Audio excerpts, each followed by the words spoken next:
guys, how are you?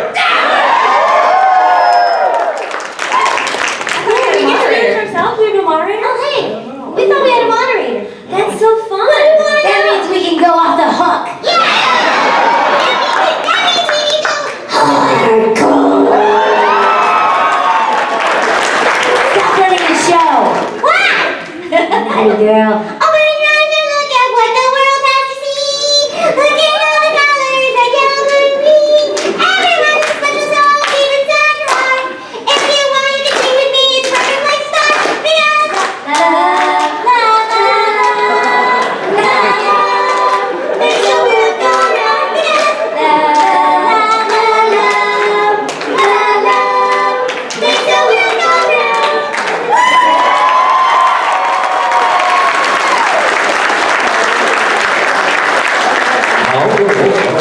Harmonizing in public. I don't know about you guys, but I love Q&A at panels, so if there's no moderator, let's just let them ask. I mean, we're here for you guys, so. Maybe we should have them talk in a microphone or something. The box!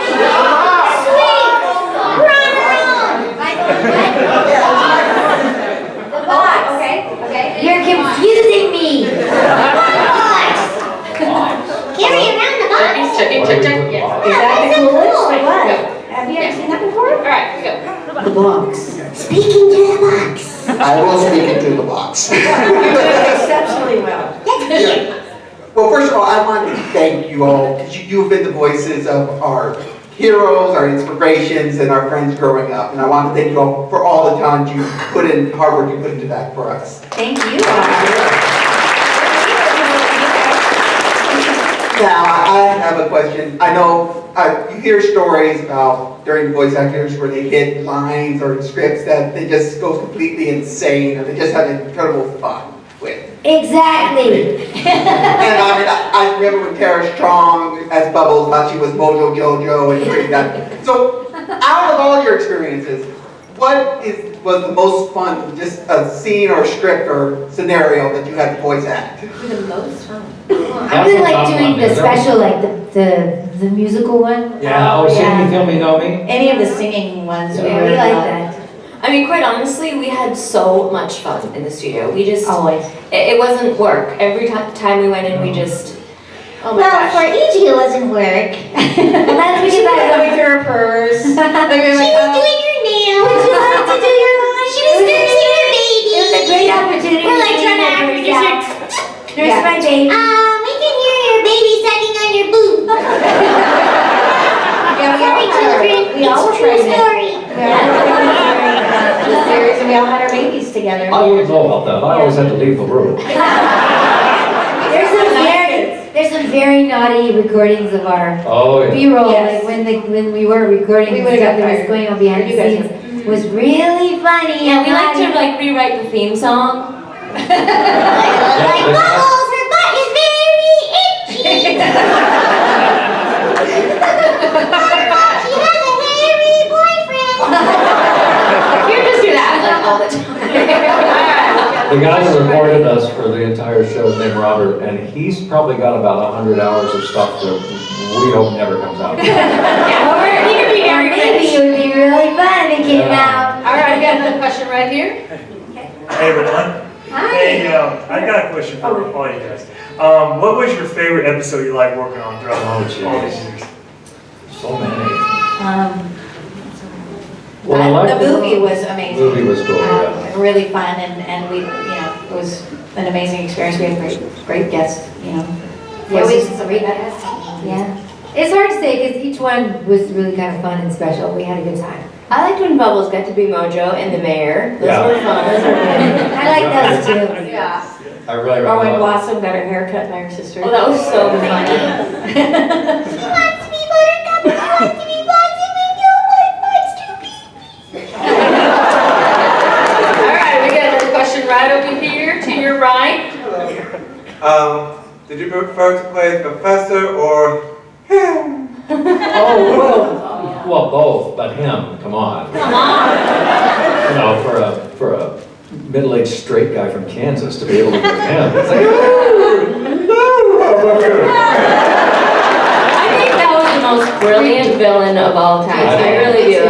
And it's because of your voice acting, Well, by the way. So can we give it up for him?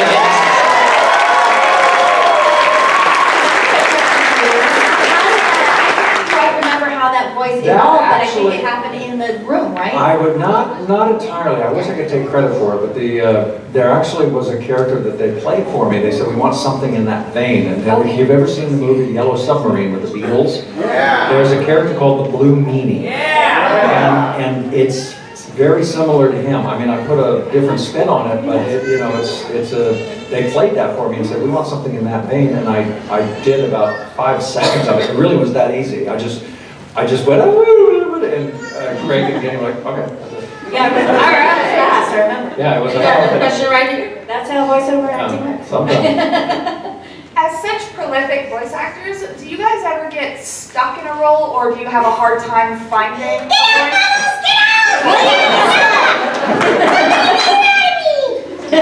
Tara never stops.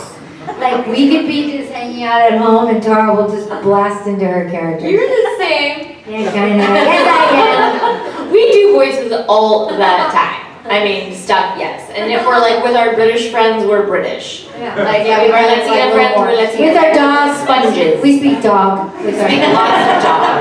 Yeah. All right, you have a question for you? So, Man can talk box. I'm sorry, I have a little bit of voice issues, but so as actors, what is your favorite part of acting in general? Is it fun? Is it cool? Is it a good experience? My favorite part is hanging out with people like this. No, I'm completely serious. If people ask me what my favorite series was, and I don't even hesitate, it was Powerpuff Girls. And it wasn't because, I mean, yeah, the scripts were amazing and the people were amazing, but what I will take to my grave from that experience was these guys and being able to come out of that thing and go, I feel like I should have paid them. You can pay me. Yeah, I have PayPal. We took PayPal. Take checks. But yeah, I mean, you know, I mean, we grew up together, you know, we had our babies together and well, not together. My wife would have been a little bit upset about that. And it's weird how many of their kids look just like me. Wait, that's really wrong. No one's putting this on the internet. Now, somebody said that to me like 6 months ago, and it kind of made me mad because it had never popped into my head before. And some guy goes, so what was he doing trying to make 3 little girls anyway? And I went, oh, stop. Right here. My question is, how did you become actors in the first place? Well, I think most of us were born that way, and we just channeled it. Evolved, I started doing plays like early on in 4th grade, and I was super shy. And after I did my first play and started, and I was like, ooh, I like this. And then, it just went on from there, But I think we all started young. Yeah, right? I knew when I was 3 years old that I wanted to sing, dance, and act. I used to perform in front of my class, and I grew up in Toronto, and my parents didn't really know much about acting, and I finally got an agent when I was 13, and my first voiceover job was Hello Kitty. Hello Kitty's Fairy Tale Theater is proud to present The Wizard of Oz. My very first one. And yeah, I think you really are born with it. It's got to be in your blood because it's such a hard business to break into, and it's heartbreaking when you don't get roles that you really, really want. So you have to really want to do nothing else. Yeah, that's the hardest part, I think. Getting the job and doing the job is, at the job is amazing, but it's getting the job. Me? Easy. Oh, I was sidetracked looking at you guys. What's so cool about voiceover guys is like I was always doing movies like Valley Girl and BBC Adventure, and I did a lot of movies. So for me, it was sort of like I did this play, and all of a sudden somebody came to the play and heard me do voices, and he's like, "You're really good at those voices," and I was like, "I'm an actor," But I didn't think anything about. I never grew up thinking I'm going to be a famous cartoon. And then one day, he signed me to his little agency, and the next thing you know, my first audition was they showed me a little picture of a little claymation kid, and I thought, well, that's funny. They said, can you do a voice for this little claymation? And I was like, wow, that's interesting, because my whole life since I was a little girl, I used to walk around the playground with my best friend, and we would hold pinkies. And then we would do baby voices. And so I had this baby voice that I would do. It was like, oh, let's block for a sheet from the water fountain. And then all of a sudden I get this little claymation. I do this audition and I book it, and it's Tommy Pickle. So, who knew? I always tell everyone to pay attention to what you do when you're a kid. That's really fun and easy and is your own little funny little gift, because that might be the goose that lays the golden egg later on. All right, we got another question right here. How do you guys float in the episodes? Float? There, chemical X, duh! They draw us that way. All right, another question right here. How long have you been acting?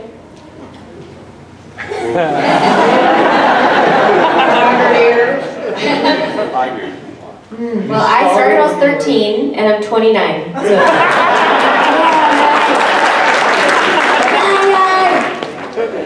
Forever. I started when I was, how old are you? I started when I was like 8 years old, so right around there. She's 29 too. And I'm 27, get it right, Tara.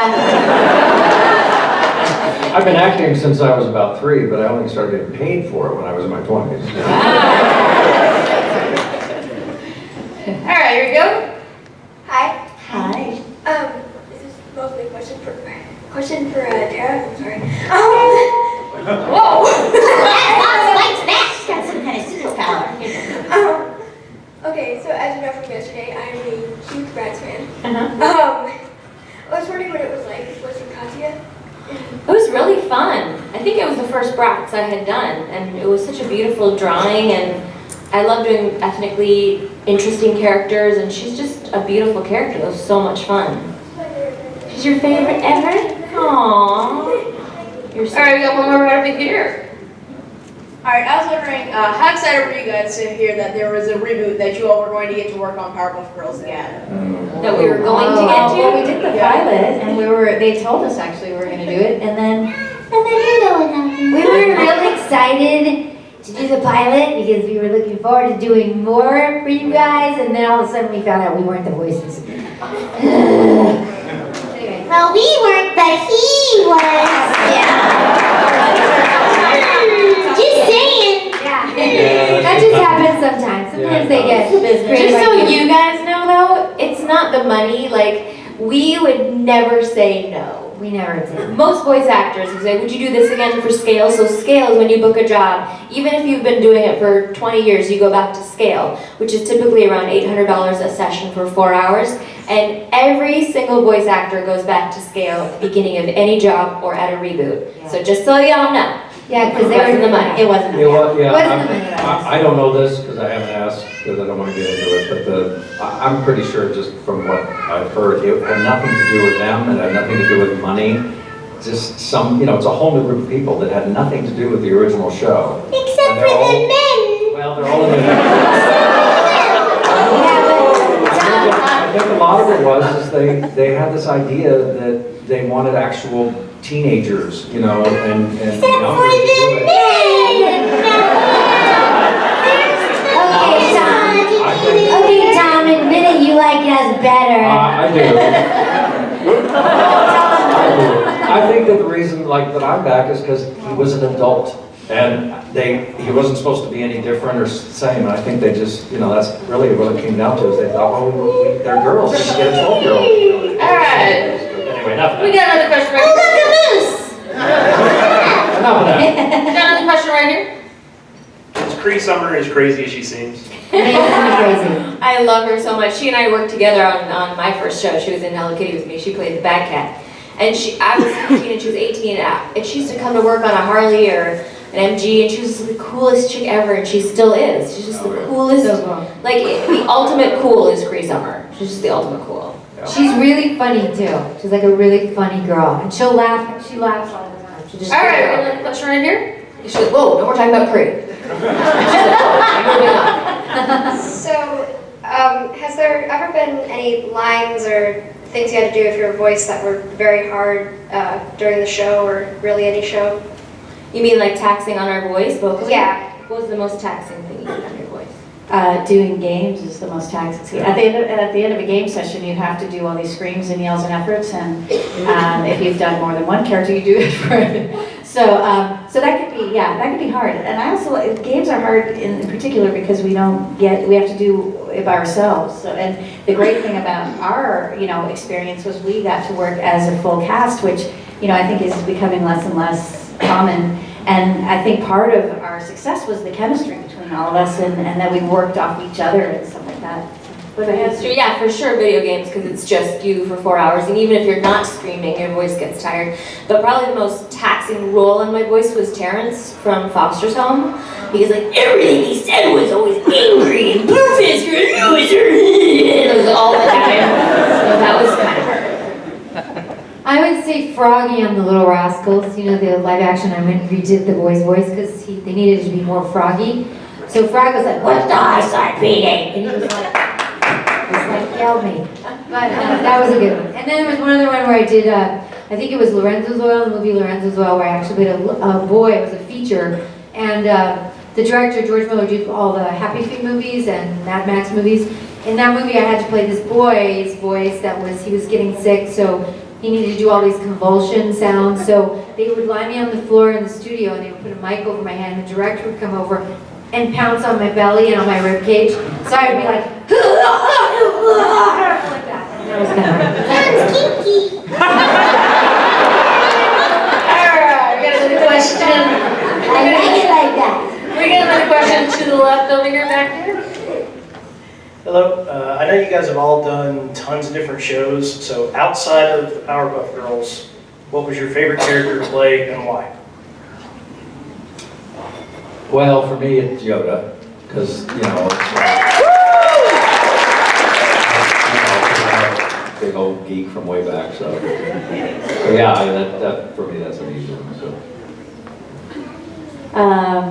There's so many that I like, but I got to do a game called Broken Ages. I don't know if you guys know that one, but I got to play the character named Carl. It's Carol with one of the letters removed for reasons that are too stupid to repeat. She just had line after line that was just so, all I had to do was say it. She was just so funny. So. I also have a lot of favorites, but my very favorite was The Little Mermaid 2. Because I was such a fan of the first one, so to get in the booth and sing with Jodie Benson, and she was so sweet, I really could have died the next day. That was Well, I'm glad you didn't. I liked her. I'm glad you did too. All right. I would say Baby Mumble from Happy Feet. It was like, because he was so thank you. Thank you. Alright, we got another question to your left in the back. So do you have any advice for young actors in order to get into the industry and all?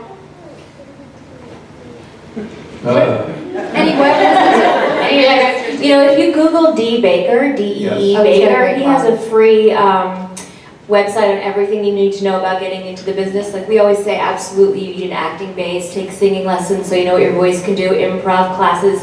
Cathy also teaches, and it's really important to come from an acting background, because if you're just reading it off the page, it's not going to come to life. So all of us have extensive acting training. And I think nowadays, the acting portion is, because they're using a lot of on-camera actors, and if you don't have that piece, if you just do a funny voice, it's not enough.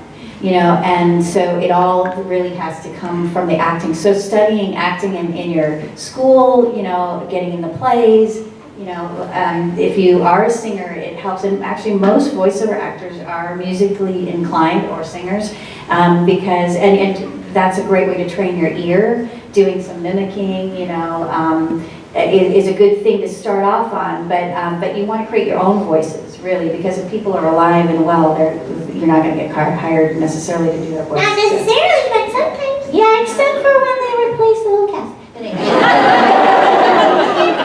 Boys!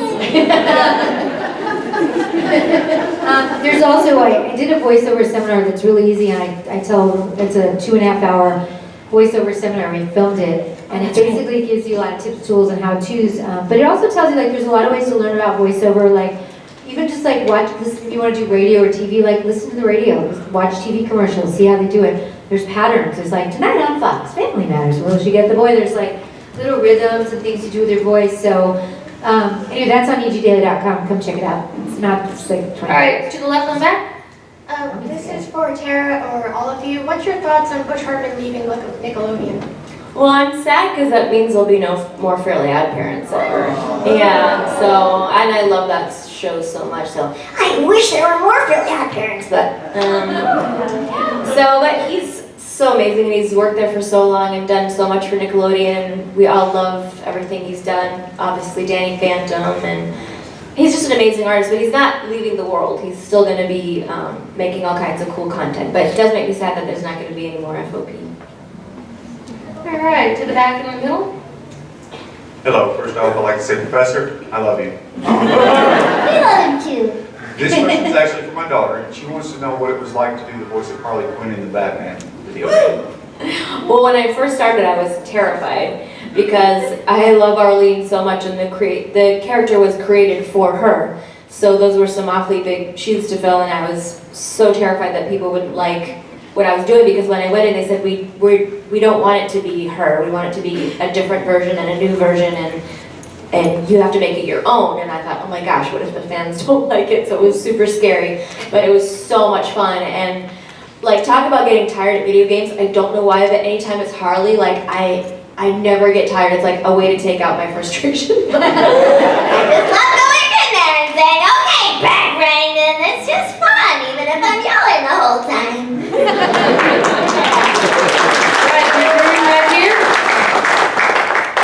First of all, I just want to thank you for being here. It's just a pleasure meeting you all. My question is, what's your favorite improv you did for anything? Favorite improv on Powerpuff Girls or on any show? Just any show or movie.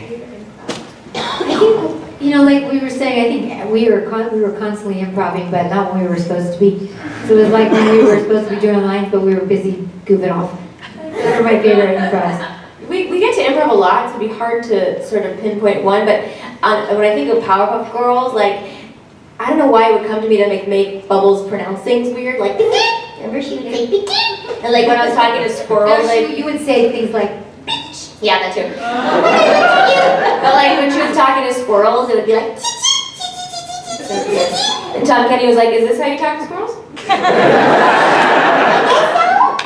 I don't know, there's fun little weird ways that she pronounced things and stuff. All right, we got another question here. Hello. Hey. hi. I was wondering, has there been any voice actor that you haven't worked with in a while that you want to work with again?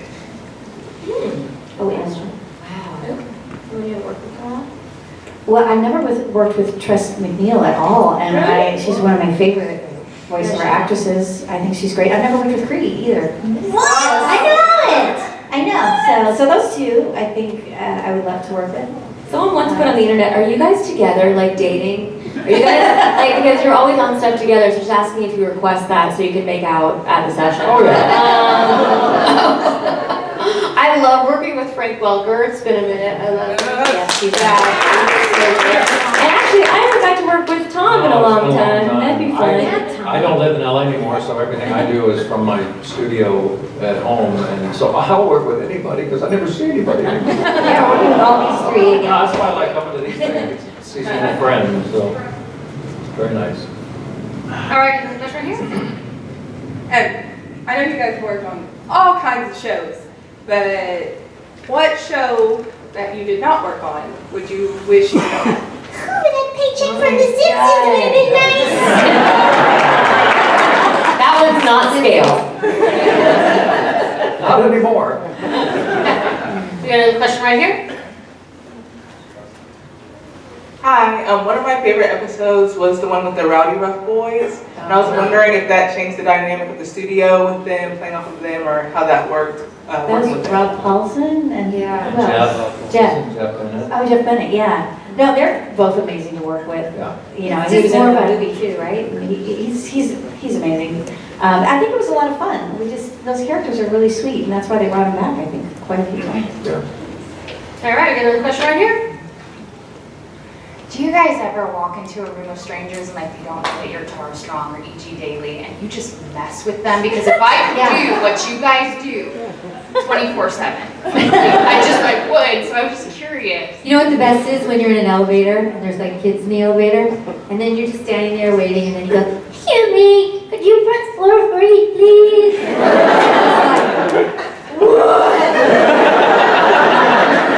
I like messing with telemarketers a lot.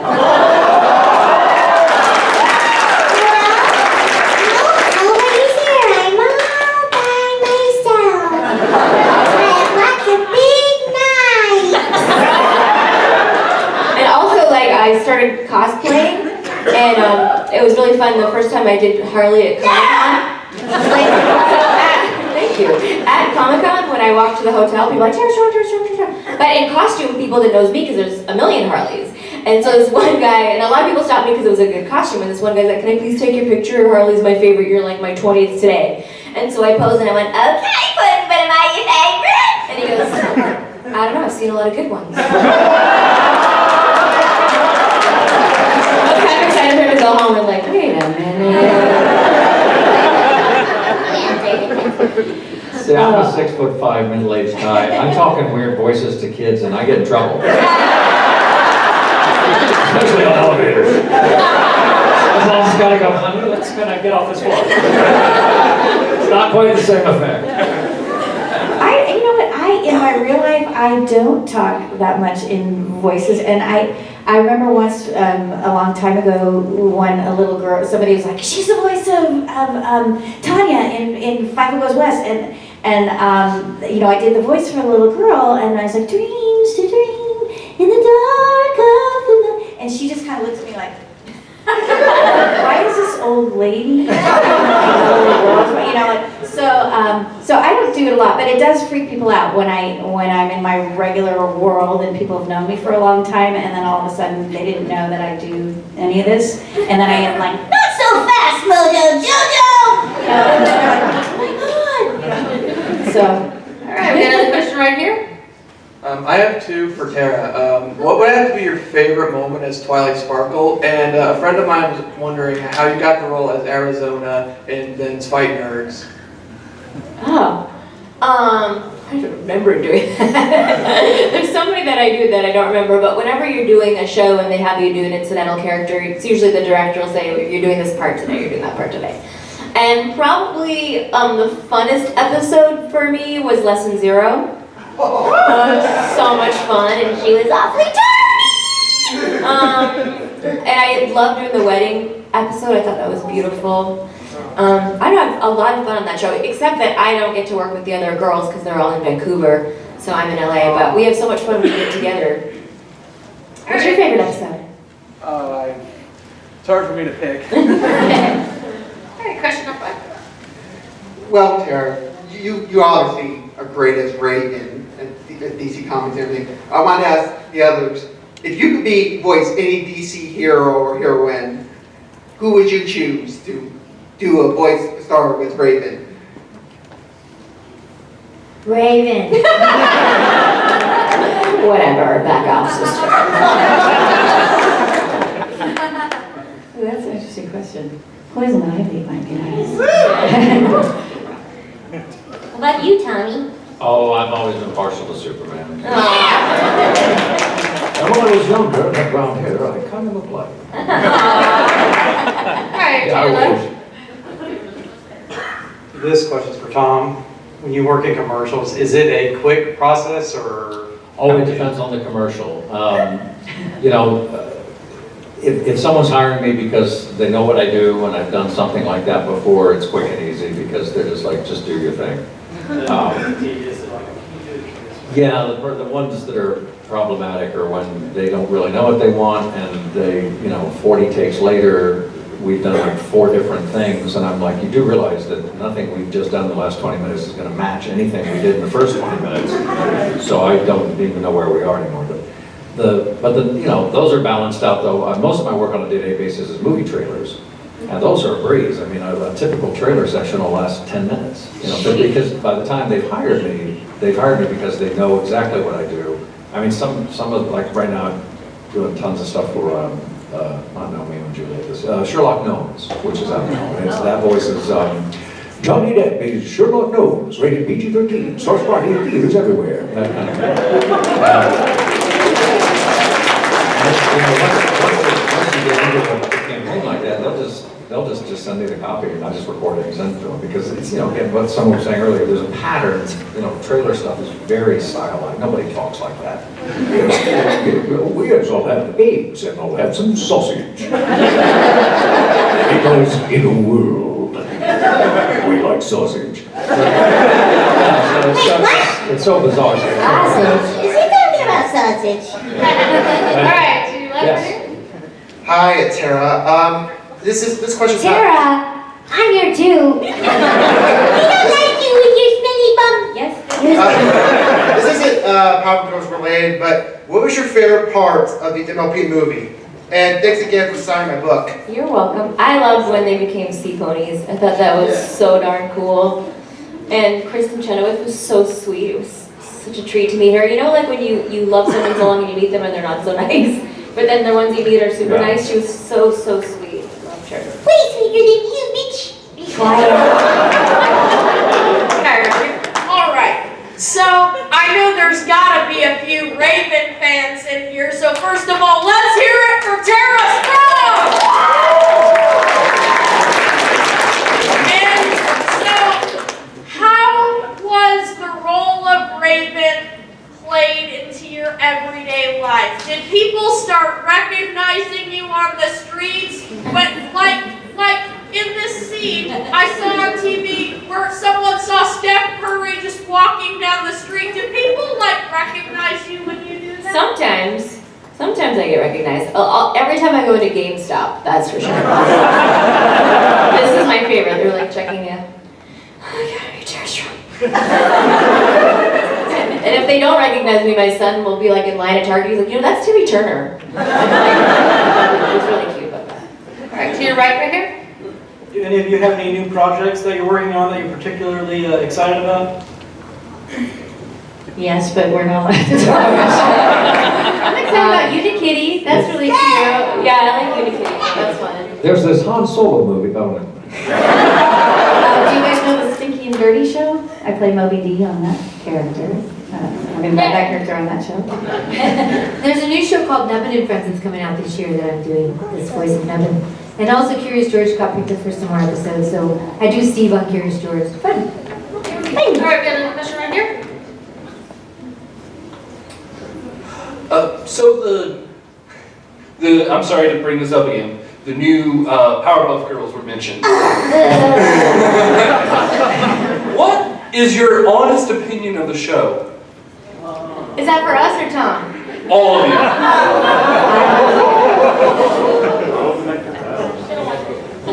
Pass.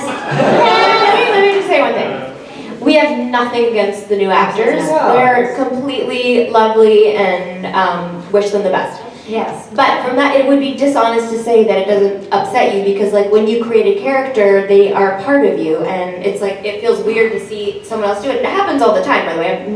There's been other Ravens and obviously other Harleys, and it's we feel very connected to these characters, so that's why it's sort of hurtful when there's a replacement. So any actor that says we don't care isn't being honest. I think you once said it's they're your babies. You create them. You grow them, and it's just as if you were to have a little kid, and then all of a sudden they have their mom the whole time, and all of a sudden you go, "We're gonna change your mom today. How's that?" And the kid's like, "What?" And a lot of the parents are like, "What is happening?"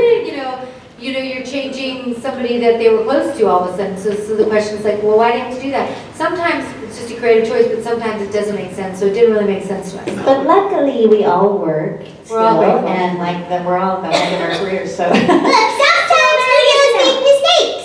So I have a question. Do the other Powerpuff Girls ever do cons? I don't know. I don't know. So that's a plus for you guys. These people know. Because we're the real ones.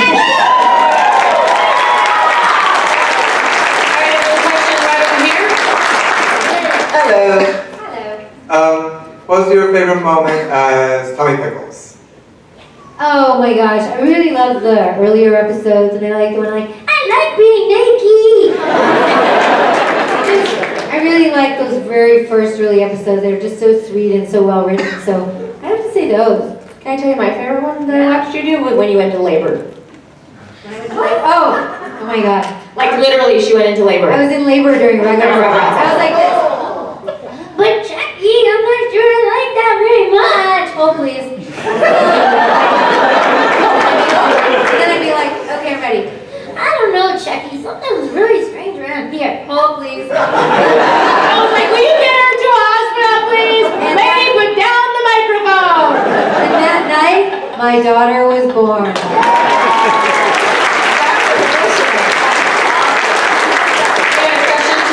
We have 5 minutes left, so if anybody has any questions, please raise your hand. That's hardcore. Do you think they'll ever make, That's so clearly. do you think they'll ever make the Powerpuff Girls into real characters in a real movie?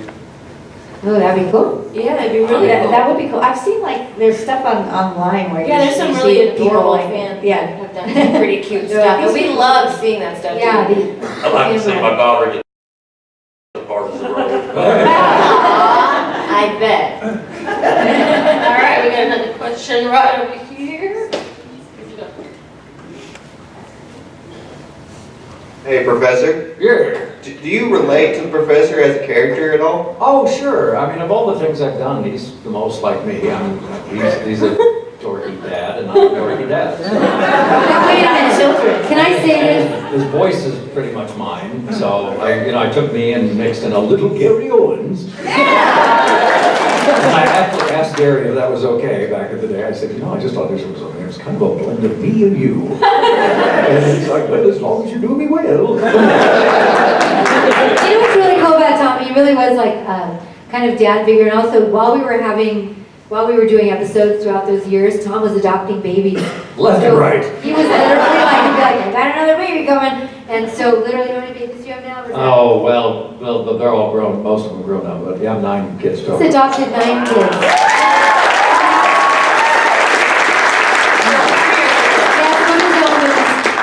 He went and adopted a gaggle of amazing children. Yeah, well, thank you. All right, we got another question right here, Jack.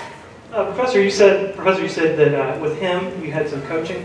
What are some iconic characters you guys have done without any coaching, really, and just kind of made them up on the fly? Well, I didn't have any coaching per se. It's just they just played a chunk of something. I mean, that happened. I mean, none of us really do much coaching that we've gotten. She teaches. All of them teach to some degree, but I don't think many of us have gotten a ton from other people. But we just,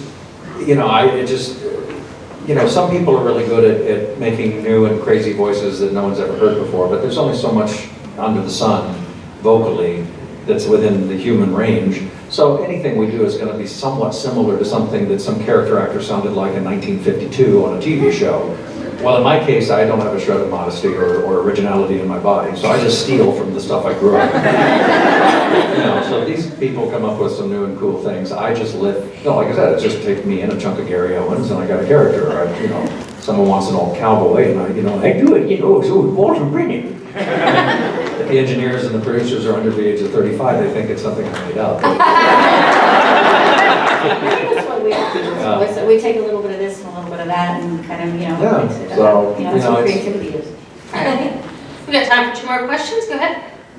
I actually had just 2 quick questions. One, what can I do to start my voice acting career? I really want to. And my other question is can I get Catherine's and Tom's autographs before we leave here? I just needed you two because I already got Tara's and Angie, so that's all. We're going back to the tables right after. I don't have a line, so you don't worry. Back to the tables, yes.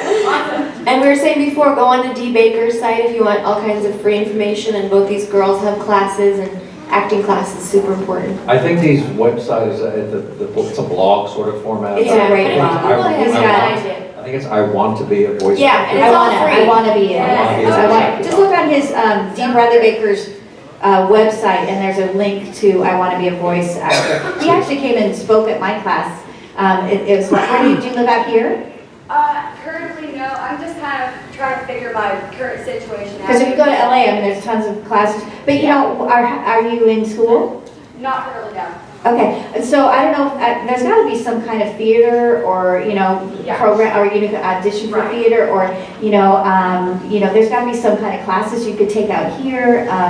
And that's the best way, you know, start studying acting. And then for voice acting, you know, you can practice by mimicking, and then starting to create your own, what did you say? All right, one more question, right? I mean, 2 more questions, that's it. Hi, I just want to say Raven was my favorite character growing up, and I was wondering what was your favorite episode to do for Teen Titans? Oh, that's such a good question. Gosh, I love that show so much. My favorite episode. I really loved anything with Slade and Trigon and, yeah. Like anything where she got really deep in her battles. I just found her such a fascinating character. When you ask about like coming up with a voice without anyone coaching or coaxing something out of you, Raven, I auditioned for it at the same time that I was doing Batgirl and Kylie, Mr. Ghostbuster over there, I see you. And they were 2 like tragic teenage girls, and this was like the third, and I thought, well, how am I gonna separate myself from those 2? And I sort of did a deeper version of Batgirl, and then I left the studio, and then right when I was leaving, I said to Andrea Romano, would you mind if I just sort of tried something that like literally just popped into my head, and that was to have this weird like guttural role. And she was like, oh, like the poltergeist thing. I'm like, yes, everything she says is here. And it was great because like I didn't really have to work that hard. And like I remember Jeff Bennett coming in and saying, wow, Tara, you're really stretching yourself on this show. It was just like this character that just came to me, and she's so important in my life and in yours, so thank you for that. All right, this is the final question. Hey guys, just want to say, you mentioned your kids earlier.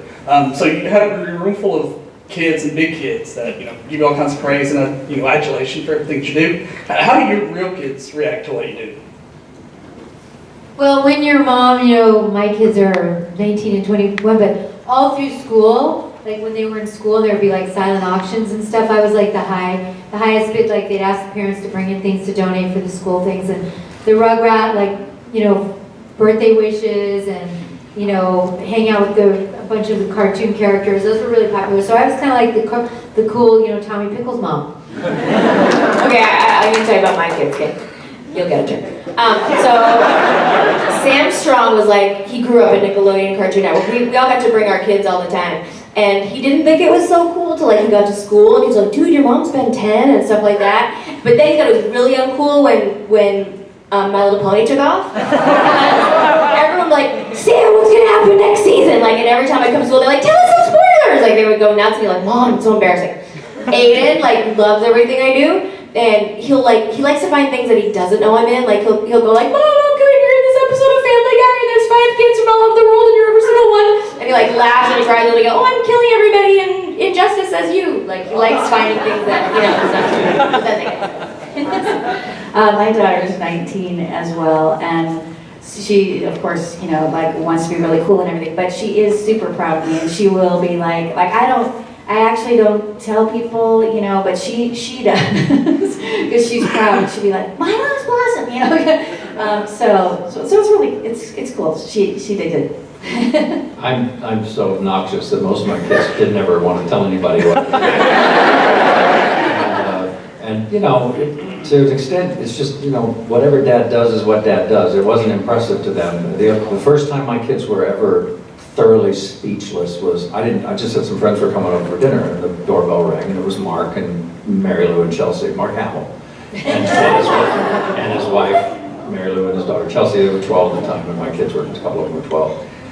And I just was like, Mark was in the back of the yard. We had a petting zoo, and he was playing with our pig. We had a pet puppy. And so my kids kind of showed up after a few minutes, and I was like, oh, this is, Mary Lou Hamill, this is Sheriff Chelsea. And they didn't make the connection. I said, Mark's out there, and also one of my kids went. And the whole evening, they just were like, So suddenly Dad was cool. Because nothing because of I did. Nothing I did.